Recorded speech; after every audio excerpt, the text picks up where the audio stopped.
right, well, we're going to get started. I want to say good afternoon, everyone, and thank you for joining us for today's timely conversation, Tariffs, Trade, and Main Street, Navigating the Impact on Small Businesses. My name is Renee Johnson, and I'm the Senior Director of Regional Industry Councils at the Association for Enterprise Opportunity. It's a pleasure to welcome you here today as we are using this webinar as part of our AEO's broader effort to bring regional and industry voices into national policy conversations that directly affect small businesses. Today's session is co-hosted in collaboration with an incredible group of partners committed to advancing equity and economic opportunity. Those organizations are Small Business Majority, U.S. Women Grocers Association, the Joint Center for Political and Economic Studies, the National Minority Supplier Development Council, and the Distilled Spirits Council of the United States. At AEO, our mission is centered around empowering entrepreneurs and creating pathways for inclusive economic growth. Through our regional industry councils, we're elevating the real-world experiences of small business owners, especially those in historically excluded communities, and ensuring their perspectives are represented in policymaking process. Today's is focused on tariffs and trade policy, topics that may seem far removed from daily business operations, but have a major impact on the cost of goods, access to global markets, and overall business viability. For small businesses, the burdens created by these policies can be more acute. Here's what to expect over the next hour. First, we'll hear from Jacob Press, the Senior Counsel to the U.S. Small Business Committee on Small Business and Entrepreneurship, who will share a legislative update on trade and tariff policy, including what we might see from Congress in the year ahead. His presentation will be followed by a moderated Q&A session led by Jathita Hernandez from the National Minority Supplier Development Council. Then we'll move into a dynamic roundtable discussion moderated by Alexis D'Amato, Director of Policy and Advocacy at Small Business Majority, featuring an esteemed group of panelists who will unpack how tariffs are impacting small businesses across the country. Now to begin our conversation, we're honored to welcome Jacob Press, who, as Senior Counsel to the Senate Small Business Committee, leads policy work on SBA disaster relief, emergency grants, and regulatory reform. Jacob has been with the committee since 2019. Prior to this, he served as the Senate Appropriations Committee and as an attorney at the U.S. Department of Housing and Urban Development, working on community development policy. Jacob brings deep insight into the intersection of legislation and the lived experiences of small business owners.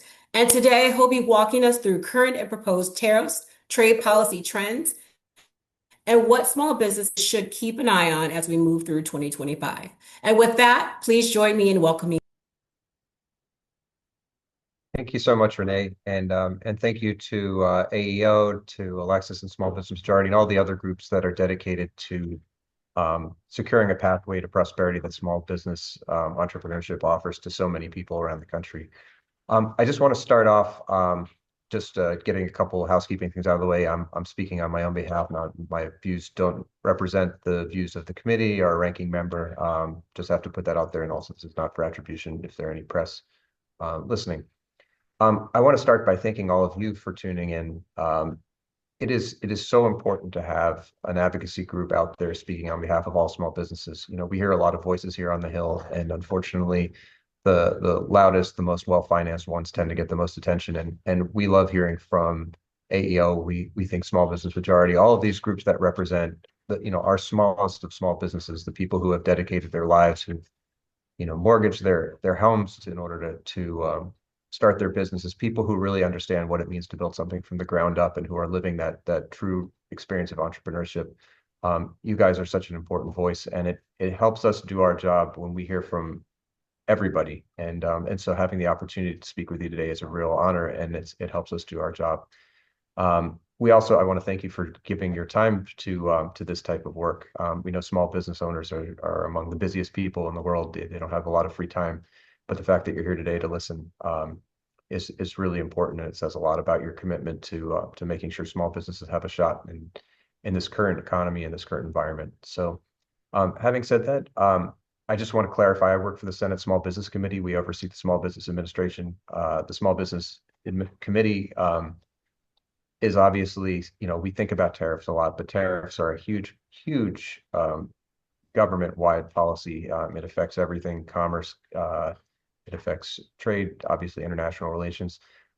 We're looking at it here just from the perspective of how can we advocate for small businesses. The legislation that's going to affect tariffs, if it passes, is not going to come through our committee. That said, Senator Markey has introduced legislation, the Small Business Liberation Act, that would exempt small businesses from tariffs. We see the president giving out exemptions right and left to various industries. We saw Apple and Google for electronics get an exemption pretty early on in the tariff wars. We think all small businesses who are the most vulnerable entities out there, they deserve that type of exemption too, because we see the type of harm it's going to cause if these tariffs are allowed to persist. So I've been in government for 16 years. I spent 8 years here on the Hill. I've been on this committee for 6 years, the general counsel. I was here during COVID, and having seen a lot, I still think what we're seeing today is very different. It feels like COVID. Obviously, nobody's getting sick, fortunately. People want to spend time with their families and their friends. But the concerns we're hearing from small businesses are very familiar. And we hear the word existential threat used a lot when talking about tariffs. And that word gets thrown around, but I think in this case, it's really not hyperbole. The businesses that we've spoken to understand that these tariffs really do mean the difference between failing and succeeding. And unfortunately, again, I think my Republican counterparts hear this from their businesses as much as we do. This is self-inflicted. This is not something that had to happen. And I say that working for a member who's not anti-tariff. I mean, I think, he sees that tariffs have a role as a tool. But, there are all kinds of tools. You have scalpels and you have sledgehammers and then you have dynamite. And I think what we see here is the Trump administration is lobbing sticks of dynamite into the economy and is not thinking at all about the collateral damage it's going to cause. And obviously, small businesses are on the front line when it comes to tariffs because they're the ones who have such small margins. They depend on such a wide variety of inputs, some of which come from abroad. Some of them have foreign customers. And it's just, the way that the president has gone about this has been disastrous. And it's not just disastrous because of the cost it's adding, although obviously that's a huge part of it, but it's the uncertainty. And I'm sure that all of you who are listening are aware just how over the last 2 months, I think we've tried to keep track. I think it was 52 new tariff changes announced since the president started his second term. You all are trying to plan with enough uncertainty in your lives as it is. You take out loans, you expect to be able to pay them back based on a certain amount of revenue, and you can't do that when you don't know what your costs are going to be, not just 6 months down the road, but 6 weeks down the road. And it's not a realistic way to run a business, and it's not fair for the administration to expect small businesses to have to wait around figuring out what's going to happen next. We see consumer confidence going down since the president took office, and that can't make small businesses feel good. And unfortunately, the collateral damage is already being felt. We've talked to businesses who can't make orders, they can't hire, they can't expand, they can't carry out their long-term plans because everything is so up in the air. And these are the tragedy is that small business owners, they put their lives into their business. We've talked to so many people who have loans that are secured with their homes. They have kids who are in college that they need to get their kids through college, and they don't know whether their business is going to last another 6 months. So this is something that we obviously are speaking out about. We want people to understand here on the Hill what the tariffs mean for small businesses. I know that I don't know if if you were expecting me to be able to tell you what's going to happen with the tariffs. I think you guys know as much as I do because the president makes it up as he goes along. We've seen all kinds of news just in the last 7 days. We were going to have a fight with Europe, and now we're not going to have a fight with Europe. He's going after Apple before they got an exception. And we sympathize with businesses trying to make it through the week, to make their books add up. It's the uncertainty, I think, that we really want to hammer home is hurting small businesses. I know that small businesses have to be flexible. They live with uncertainty all the time, but this type of uncertainty is really, again, an existential threat. So I also just wanted to talk about the small business support that we're seeing in the federal government. I'm sure many of you have worked with the SBA. Our job as a committee is to oversee the Small Business Administration. The type of changes at SBA that we've seen since January 20th are pretty extreme. We see a 43% cut in staff, and anybody who deals with the SBA knows that you want to get the best customer service that you can get. You want to be able to get someone on the phone if you're talking about your loan. I'm sure many of you took out um, COVID loans, whether that was through PPP or EIDL, and having the ability to speak with someone, whether that's in your district office, whether it's a resource partner like an SBDC or a Women's Business Center. Maybe you work with SCORE volunteers. It's unfortunate that these resources that small businesses depend on are being undermined. And the budget that the president has proposed, we haven't seen the details because he hasn't released the full budget, but the preview that was released last month um, suggests that the cuts are going to be enormous. The training and counseling programs that SBA supports would 14 of the 15 programs would be cut, and this is um, these are programs that have bipartisan support here on the Hill. You can talk about WBC, SCORE, veterans programs. The programs would all be cut. The administration says they're consolidating, but the fact is that their proposal would cut funding for veterans programs, which is just amazing because you can't think of anything that has more bipartisan support than supporting veteran owned small businesses. So Senator Markey is committed to fighting back against this administration. He's asking for answers about what DOGE has been doing at SBA, and obviously he tried to have the Small Business Liberation Act, which would exempt small business from tariffs, fast tracked on the floor last week. Unfortunately, Republicans blocked it.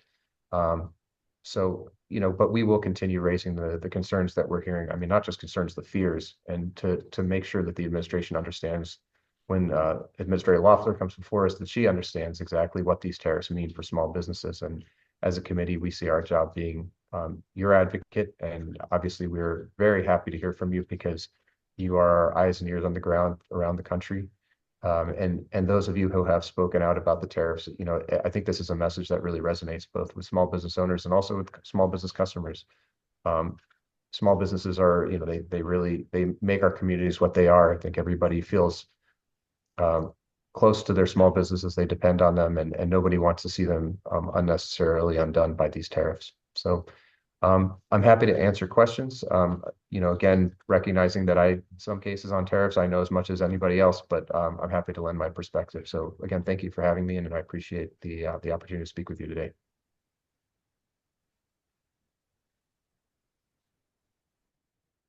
Thanks so much. We're going to have Jathita Hernandez of NMSDC with a moderation of questions.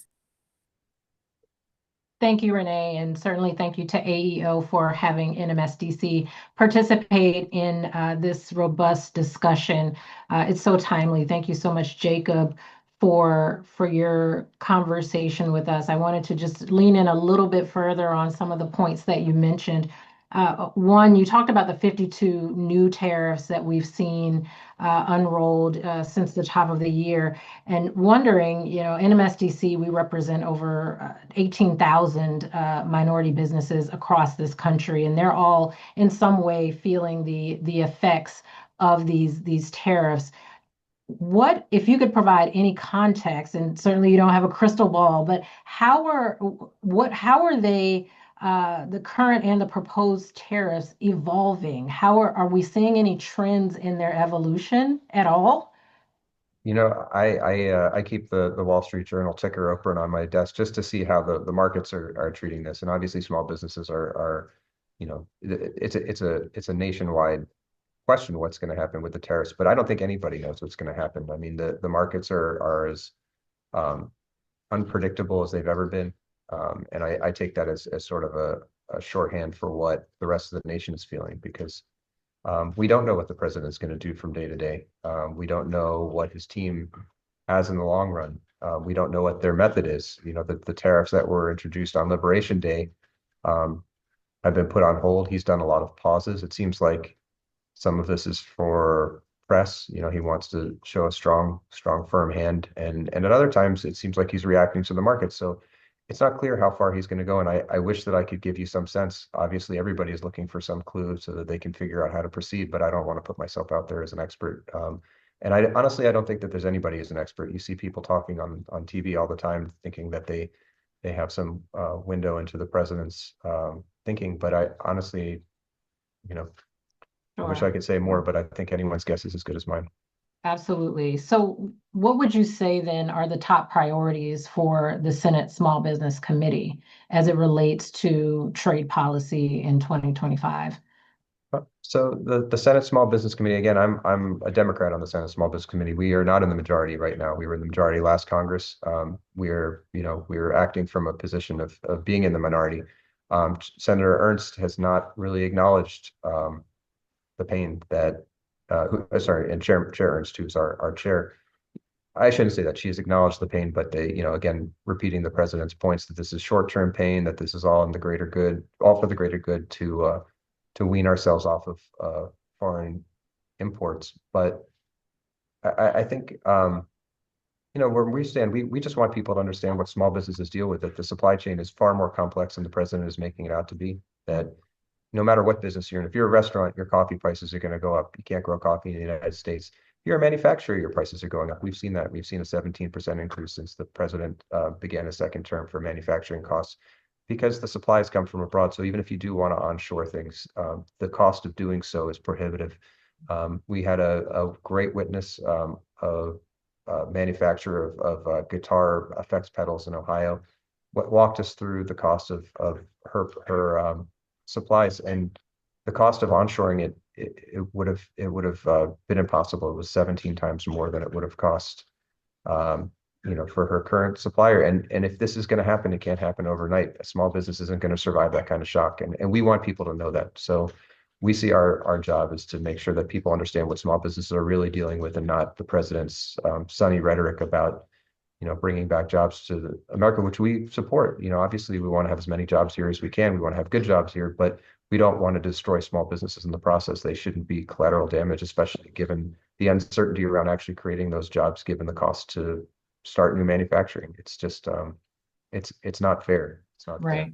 Yeah, I agree. And I would say the vast majority of the businesses that we represent are looking for, even in the midst of, kind of the roller coaster of these tariffs, to understand what those opportunities are, and how to be strong advocates in the face of the roller coaster, if you will. Is there, any type of way or that you are ensuring small businesses are a part of these conversations and these discussions? How can we best support the work of the committee to make sure that those voices are being heard? Well, I have to say, I've been so impressed with the advocacy that we've seen from small business groups. The Main Street Alliance, we've been working with closely. They've done a great job of collecting stories. And I think at the end of the day, this is the most powerful tool right now is telling stories. Again, I can't overemphasize how much people value the small businesses in their communities. I mean, everybody has an attachment to the small business that they patronize.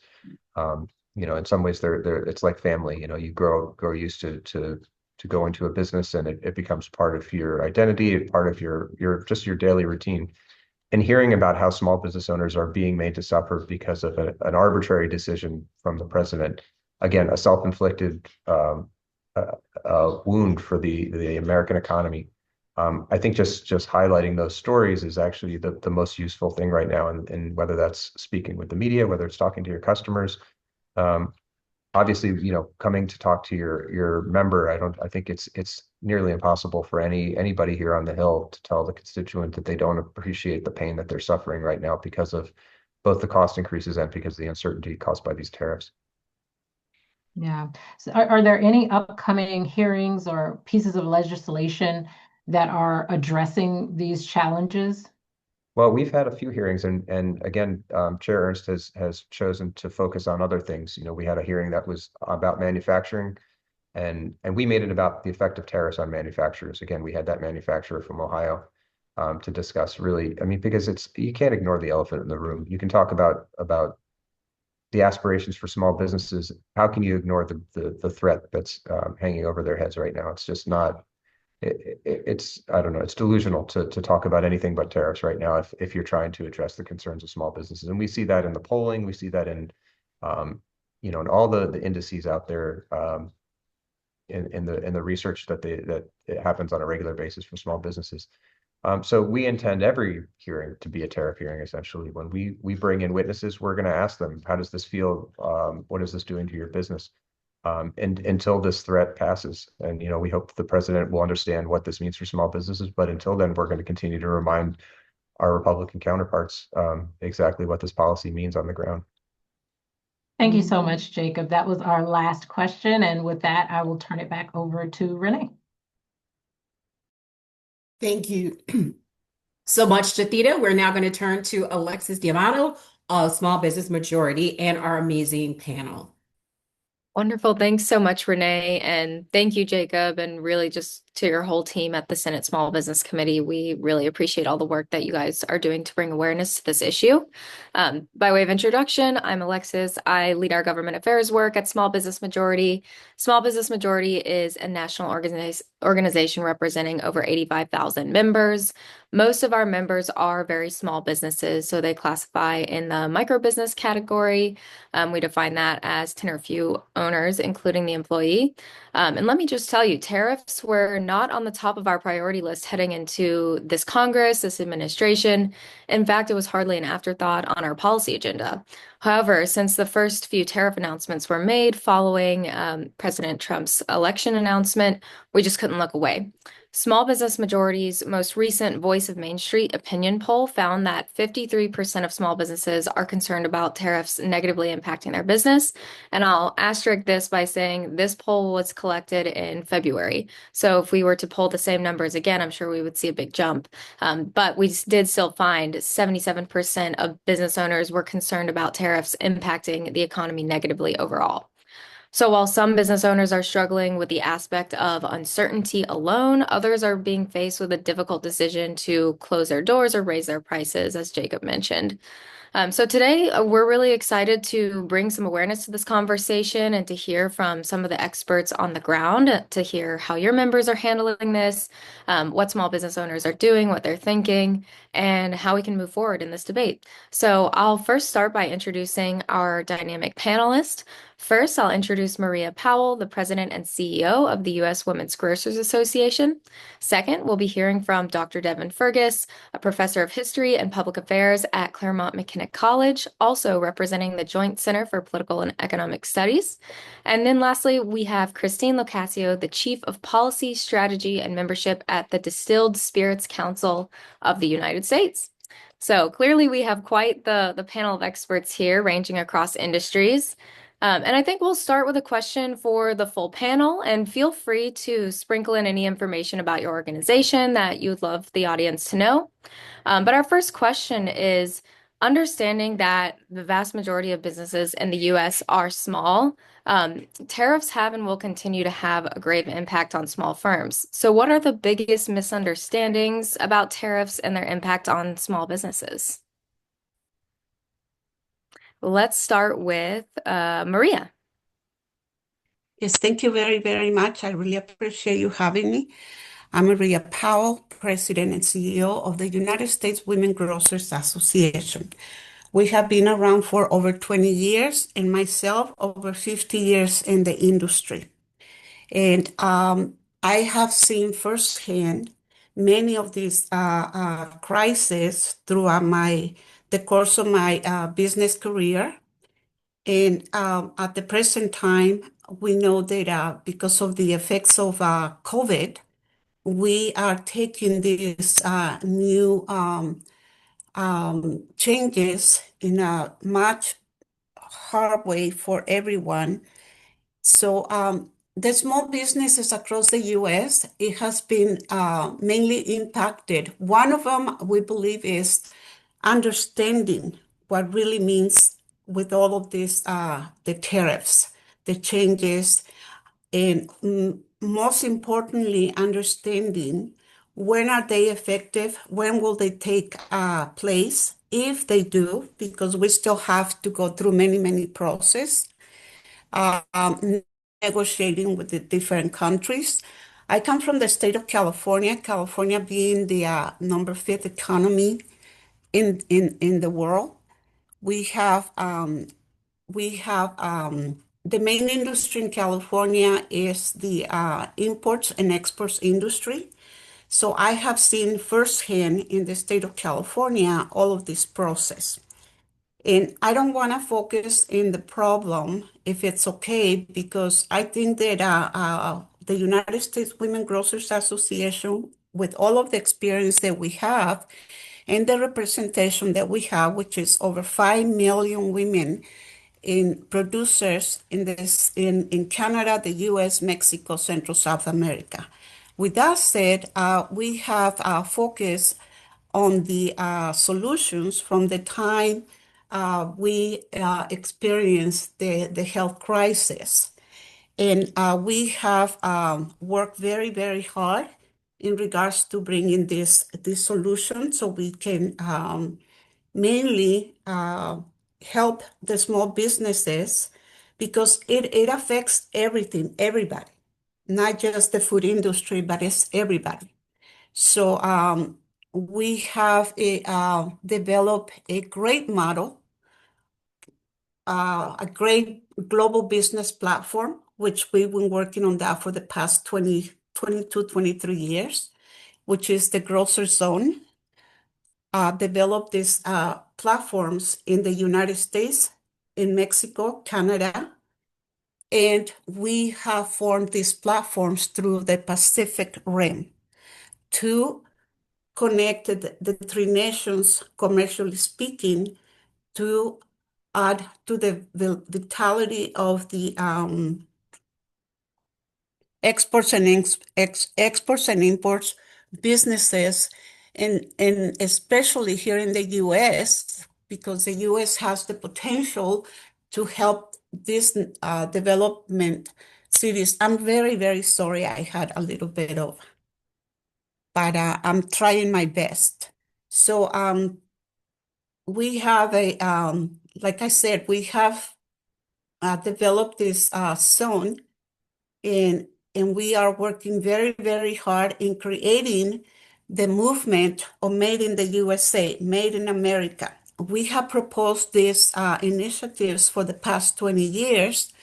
And during COVID, we know that we ran out of a lot of things, including baby formula. And we think that it's time that we bring it to the table. And all of the main front runners is the private sector in regards to resolving this crisis. And the number one mission of the grocery zone is to connect and incubate all of the small producers in the United States to create the movement Made in America, with the brand of Made in USA. And that will create thousands, if not millions, of jobs. And also we will be able to stop depending on other nations, because we have to produce here. We have the technology, we have the land, we have the infrastructure all over the nation. We have great global business platform in the United States, 4 of them that are not being used. So we are proposing to continue to develop those platforms so we can produce here in the United States and make things easier for everybody. So with that said, we think that being all caught up with all of these different problems, we have to stay focused. Our ecosystem represents 5 sectors, which is the private sector, the educational sector, the nonprofit sector, the church, and also the NGOs. So with this ecosystem, we have been able to develop a great movement, starting with the West Coast, and now we expanding to the East Coast. And hopefully by the end of this year, we will be able to start our initial work, which is already in place here in the United States, to cover all of this part of producing in the USA, and mainly mainly creating all of the platforms, so we start depending on other nations. So that's our main goal for this year. Thank you, Thank Maria, you. for sharing that. It's interesting how you all are viewing this as an opportunity, which is got a Yes. little ahead of my questions here. So thanks for answering that one. I'll move now to Christine. What are you guys thinking in terms of tariffs, and what are any misconceptions about potentially their impacts on small business? Thank you, Alexis, and thank you, Renee, and everybody for including me in the Distilled Spirits Council. We are a national trade association representing U.S. producers, importers, exporters, and marketers of distilled spirits products. And we have been around for over 50 years representing the spirits industry in the United States and Washington, D.C., where I'm located, and around the country as well as globally.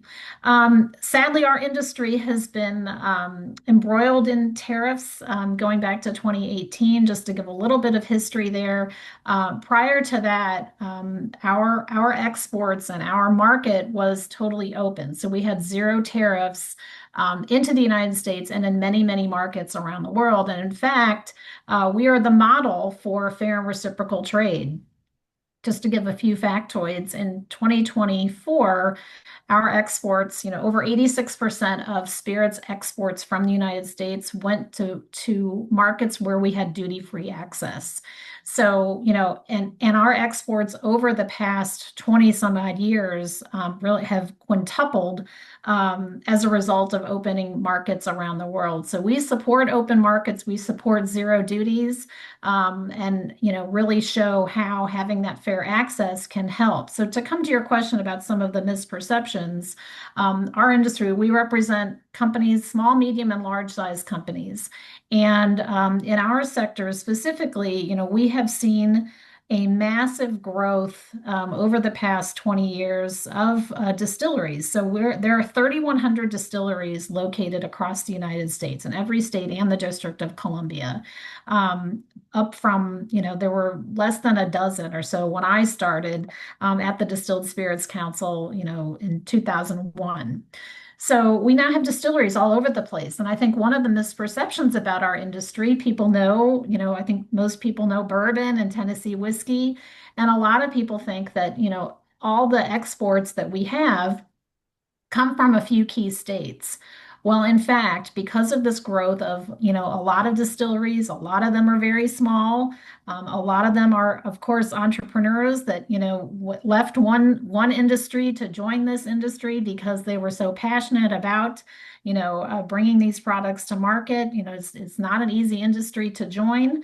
In 2024, U.S. spirits were exported from 42 states. So we are not an industry that is just focused on one or two states like Kentucky or Tennessee, like people may think. We do have a wider footprint. So that's maybe one of the misperceptions. We were embroiled in a couple of trade disputes previously when the European Union imposed a 25% tariff on American whiskey between 2018 and 2021. And that, led to a decrease in our exports to the European Union, which is our largest export market, by 20%. It had a huge impact. So we've lived through this before, and we know the impact to our exports and on the import side as well. So we are an association that opposes tariffs on spirits on the export side, on the import side. We're part of a coalition called the Toast Not Tariffs Coalition, which is united in opposition to tariffs on spirits and wine. So it's a coalition of, I think we're up to 57 or 58 associations that are members of that coalition that give voice to that very specific issue. It includes the Restaurant Association, the U.S. Bartenders Guild, and many, many others at the state level that have joined us in giving voice to that, because as you know, we represent, companies of all sizes, and many small distillers, when they're looking to, grow their business, they look to exporting. And one of the first places that they look is a market like the European Union or Canada, which are very established markets for for spirits. So tariffs are an ongoing concern for us and one that we're very active. But taking a step back too, and underscoring, I think, what was said at the very top of the call, we certainly understand and support the goal of supporting manufacturing and creating jobs in the United States. But for a variety of reasons, our industry is different because, certain products we can't make here. We can't make cognac in the United States. That has to come from France. We can't make tequila in the United States. It has to come from Mexico. And you might wonder, why would the US agree to that? Well, those countries then have agreed to protect our distinctly American products like bourbon and like Tennessee whiskey. So there, the protection goes both ways. It's been very important for our growth and our growth of our export markets, but also it's important for consumers here in the United States to know that those products are coming from those markets and made in accordance with those countries' rules. Thank you, Christine. I think the spirits industry is such a great example of how certain products just simply can't be made in the US, though it does vary by industry. So awesome opportunity about the coalition that you all are starting. That sounds very great, a good way to get the point across. All right, I'll go to Devin if you'd like to weigh in on this question. Can I possibly add Sure. to a little bit of what Ms. Christine just mentioned? To give you a quick example, yes, Mexico is the only country that produces tequila in the world. And the way we are resolving the problem is we are going to set up bottling companies here in the US, and the tequila will cross the border in big pipes. So bottling the tequila here in the US, we will make the jobs, we create the jobs. We also create sub-products because we need bottles, labels, the caps for the bottles, distribution, and all of those things. So we have already worked for the past, I want to say 15, 17 years in regards to bottling. We already have the production in Mexico, and now it's going to come in big pipes to do the work over here. And also coffee, because the United States doesn't produce coffee. So we also negotiating all of that industry from the countries. There's 22 countries that produces coffee. And I know that the list is a little bit long, but this global business platform has all of the tools to be able to negotiate. Like avocados from Mexico, we'll be bringing the avocados in also big loads and repackaging in the state of California to distribute here in the US. So sure enough, we're going to be able to resolve this crisis. It's just going to take a lot of work in big think tanks, especially with the organizations involved in the food industry, imports and exports. And I am very, very strong believer that we're going to get it done and it's going to be okay for everybody. Thank you, Maria, for sharing that. Really interesting insights there. All right, let's see. So Devin, I want to make sure that you get your word in. Thanks so much, Alexis. Again, thank you so much for moderating this panel, and again, excellent insights and comments from my panelists, Maria, my co-panelists, Maria and Christine, and thank you to Renee Johnson for organizing this. So, getting back to the question of the biggest misconceptions about tariffs, I'll try to address this sort of briefly in three brief points. One is, at least from my corner of the world, as a joint center, and also I wear two hats, so not to be a member of the Joint Center for Economic Studies, so on his board of governors, but also I'm a professor of political economy and race at Claremont McKenna College in Southern California.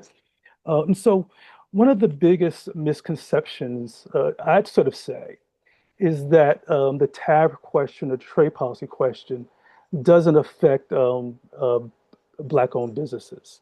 And I say that because if it was a belief that it did, they've been offered a seat at the table for these kind of conversations. And so the implication there again that it doesn't have an impact on this population, and so why have them as a voice or seat at this table? But that's certainly not true. And we could talk about ways in which that isn't true both now and in the long distant past. And so, again, that's one of the biggest misconceptions. Um, a second major misconception I'd sort of say is something that is that, and Jacob Press actually mentioned this, summarizing or parroting what others have said about tariffs, tariff defenders, and trade tariff defenders, that this is short-term pain for long-term gain. Um, and while that, in theory, might possibly be true, for Black-owned businesses, they may not be around for their long-term gain. Jacob again mentioned this idea of an existential threat, which me as a policy historian, public policy scholar, I love this sort of Cold War sort of language. Um, and I say though that in terms of the may not be around and these tariff serve as an existential threat because a majority of Black-owned businesses, 58% of them, according to McKinsey, who were surveyed, majority of them believe that they're at risk of financial distress right now, compared to less than half of that percentage surveyed in terms of white small businesses. Um, White businesses hold 3 times as much equity, business equity, than an African American Black-owned business. And those Black-owned businesses which do own equity own only a third of what the majority-owned businesses have. And so this idea that Black businesses can survive this short-term pain is deeply problematic and raising high question. Given the numbers and statistics. And again, the previous panel, again, JP also mentioned comparisons to the pandemic. And so we see the collapse and the shuttering of Black businesses during the pandemic. And so Black businesses may not be in a position to survive this long-term gain, if you, in the best case, in the most rosiest sort of scenario. And then the third thing I'd like to say about the misconception about trade and tax policy. And I get it that this panel and this today's discussion, we want to stick with the impact on businesses. But the third major misconception is that trade policy is or always has been purely about economics. And that's not been the case historically. I mean, there's a reason why business leaders have been put in positions of secretaries of state or undersecretaries of state or as secretaries of defense. Trade policy is also about international relations. And to keep that in mind for the long-term interest of the nation, we can have a much bigger and longer discussion about the ways in which Black-owned businesses or Black, Indigenous, and people of color businesses serve as emissaries abroad for us in other countries, particularly in the global South, in the ways in which, in the current context, other countries are considering to look beyond the US and Western nations to build intra-regionally or even to turn to China as potential business partners and trade partners, and what that might mean for the long-term interests of the United States. And I don't want that part of the conversation to be left out. And so that I think the third misconception is that this conversation is strictly or purely, or to flatten it, only to economic or business interests. But trade policy has never, and tariffs have never been solely exclusive about that. And let's not leave that out of the conversation. And that's it. Thank you. Thank you, Devin. That's really insightful. And I like your point about businesses and especially Black-owned businesses can't survive that short-term painful period. That's what we're hearing from a lot of our folks in our network. And over 2/3 of our members are Black or minority owned. So we're seeing those challenges play out in real time. Speaking in terms of equity, you addressed part of my next question, but I wanted to throw a softball at you, if you will. Looking in terms of the recent 180 that the federal government has taken when it comes to minority policy and supporting minority businesses, we know that, there's no longer access to minority business administration or the business centers. What are some ways that your organization is working to elevate these challenges? And maybe what's an example of some partners, either in government or in advocacy, that's been able to get you all a seat at that table and share your priorities and what's happening on the ground?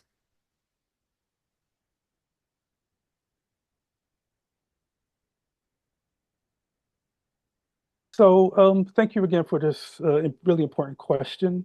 And I'd sort of say the ways in which the Joint Center and others in which I sort of traffic in this sort of space have talked about addressing issues of inequality and sort of whether businesses or actually even households or consumers. Um, is through the lens perhaps of, let's say, a racial equity or racial wealth audit.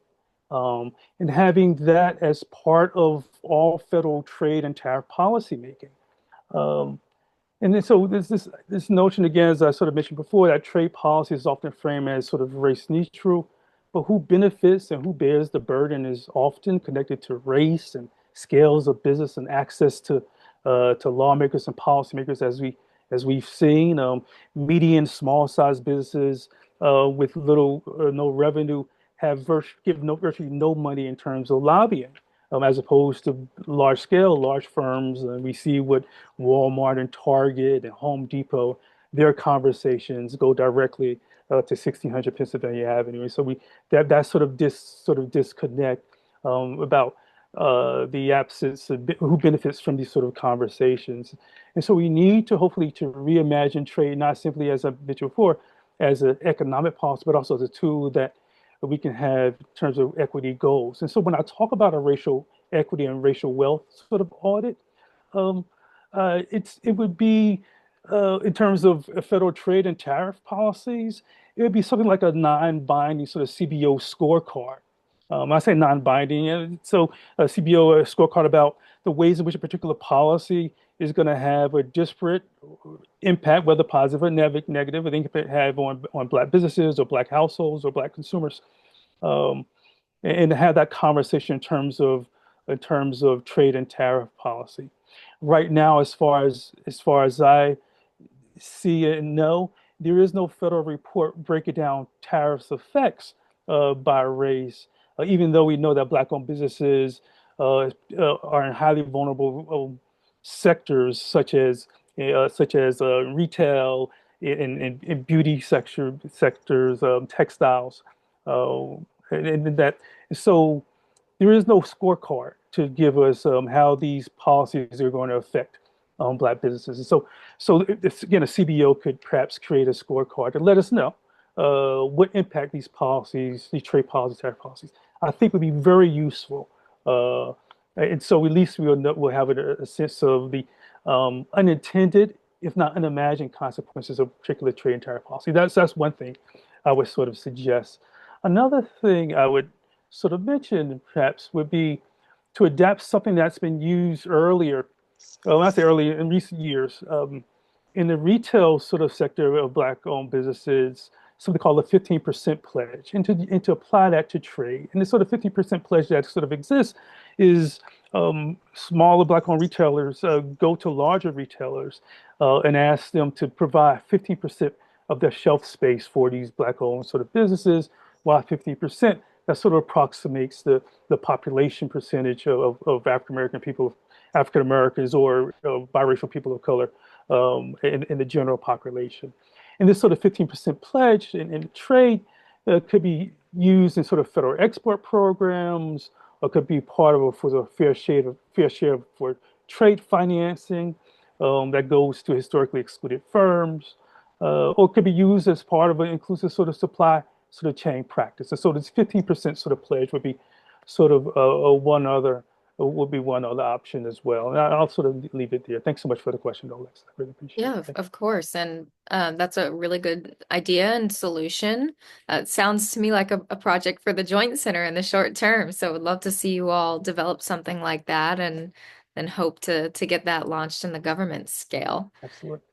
All right. So, Christina, I'll go back to you. I wanted to bring the focus a little bit to some of your smaller sellers that maybe sell your members' products. What are some of the downstream effects that you've seen on, let's say ABC stores, gas stations, grocery stores that are small. And then we can pivot the similar question to Maria as well if you want to go ahead and start thinking about this. But talk to us a little bit about that. What are your smaller suppliers saying? What are you hearing in terms of the ability to sell the products with the added burden of tariffs? Um, well, I mean, I think there's just something you hear over and over again, just the uncertainty.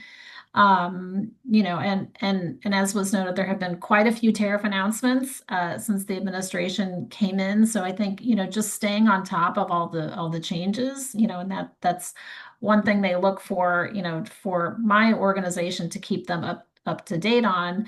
So the uncertainty surrounding that, but then I will say too, and it's been hard to say it's a little bit too early at this point, at least for where we sit, to see what the impact has been, here in the U.S. We have some challenges in that, for example, Canada is now imposing, tariffs on all of our exports. And because of the system in Canada for selling beverage alcohol, they have provincial liquor boards. Many of them have actually taken the products off of the shelves. So that is concerning because Canada is a very large export market for us. And again, many of our small distillers that, are looking to grow and are looking at export markets, look to those established markets where, we have had duty-free access for, decades. And, that the potential that could go away, the threats of, potential retaliation coming from, our trading partners, all of that, just raises the uncertainty. I will give anecdote from the first time around back in 2018. We were working with one craft distiller who was based in Virginia and was, very close to signing an export deal to go to the UK. And even the threat of tariffs, they hadn't even been imposed, the threat of tariffs led that importer to essentially ghost the small distiller located in Virginia. And so that contract just went away. And this particular small distiller, was actually forecasting, before all the tariffs happened. Again, this is 2018, so we're looking, back and just reflecting on what happened and how people reacted and what happened a few years ago, but I think it's indicative and things that we should keep in mind. That small distiller had been projecting that, 50% of their sales were going to come from export markets. And so that just kind of went away overnight, even just at the threat of tariffs. So we see the impact of tariffs, what they can have on the exports, on the import side. And so, it's something that we're certainly monitoring, and we want to, help share the stories to help inform, what's happening now. Looking at it in terms of, the opportunities from our industry, there's still a lot of markets around the world where they impose very high tariffs. And, the administration is looking to make deals.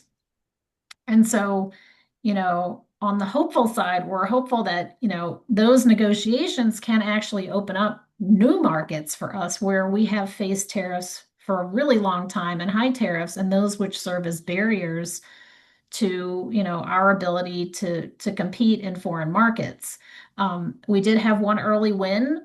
India did agree to reduce their tariff on bourbon from 150% down to 100. The U.S. is negotiating with them.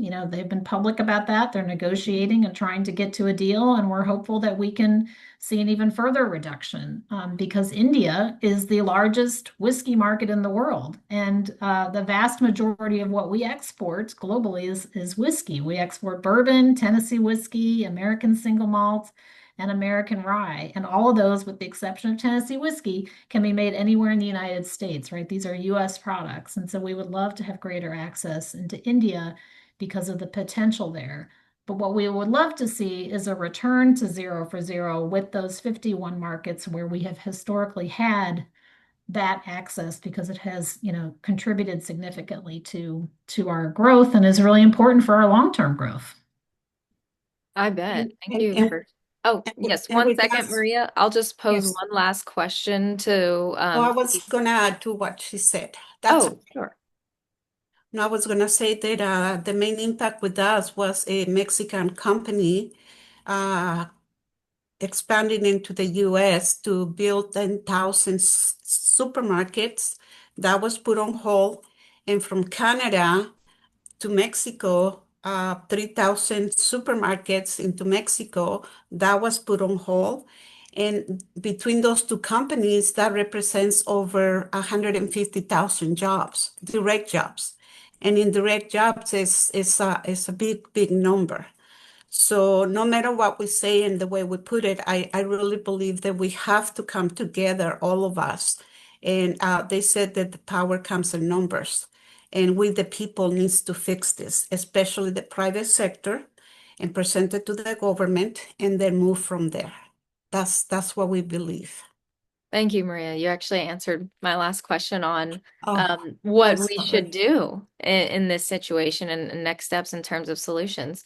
So, Christine and Devin, I'll give you two the final word if you have any additional comments or solutions, and then we will pivot it back to Renee, who can close us out.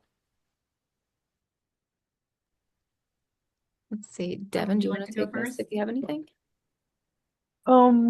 Sure. Just again, it's a brief word. So I did not mention the this is also about a compounding effect, a conversion problem. So one of the most reliable consumers for Black businesses are actually the public sector employers. So if you look at the map where the rise of the largest Black businesses typically are, not surprisingly, they're located in Washington, D.C.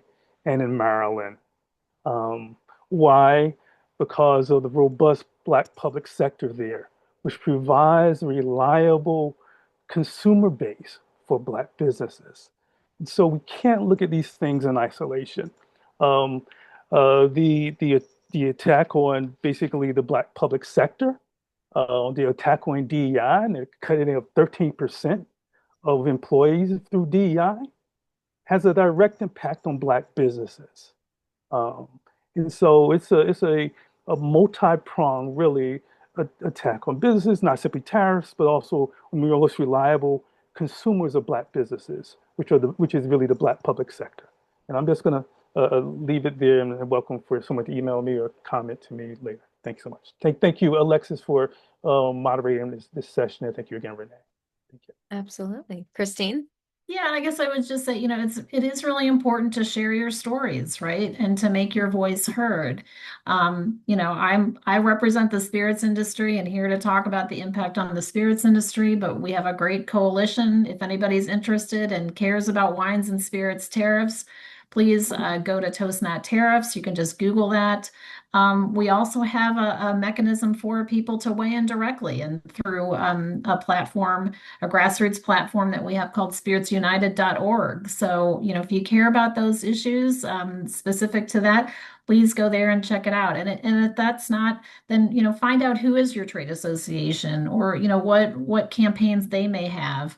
We also did a fly-in at the end of March, where we had, 100 or so odd meetings on the Hill, and tariffs was certainly the top issue we were talking about. It's important to let your member of Congress know about, how these things are impacting you, your business in their community and across the supply chain. Spirits were an agricultural product. So we, have farmers that are our suppliers. We have packaging that's impacted by tariffs, the glass, the corks, all the way through the supply chain, the transport that takes it throughout the country, and importing and exporting. So tell those stories because it helps to illustrate the impact in a more tangible way, and ensures that your member of Congress knows what this means to you. Thank you. Great plug on the advocacy call to action there. And just to reiterate, every organization that you see on the screen here today is in support of your efforts to reach your member of Congress or to even reach the White House, SBA. It's really important to be uplifting your stories, as Christine mentioned. Earlier, you heard Jacob speak about the importance of storytelling and how important it is to get those voices heard on the record in Congress. So with that, I'll go ahead and close us out and hand it back over to Renee. Thank you so much, Alexis, Christine, Devin, Maria, Jacob, and Jathita for what has been an amazing conversation today on tariffs. We hope to continue these conversations, and by doing so with our regional councils, we're actually hosting our next regional council convening with the Mid-Atlantic region at Richmond, Virginia on July 16th. And then in October, we will be in the New England region with the Federal Reserve Bank of Boston. So to find out more information, just feel free to go to AEO's website, which is aeoworks.org. And with that, we truly thank you all for joining us today. We thank all of our partners for making this webinar possible. And also stay tuned because as you heard, there's a lot of things happening in this space. And so we want to make sure that we are having these important conversations. We're talking to our partner organizations and uplifting and amplifying, as everyone keeps saying, these amazing stories of what's happening to our business community. Again, thank you for joining us and hope you have a great rest of your week.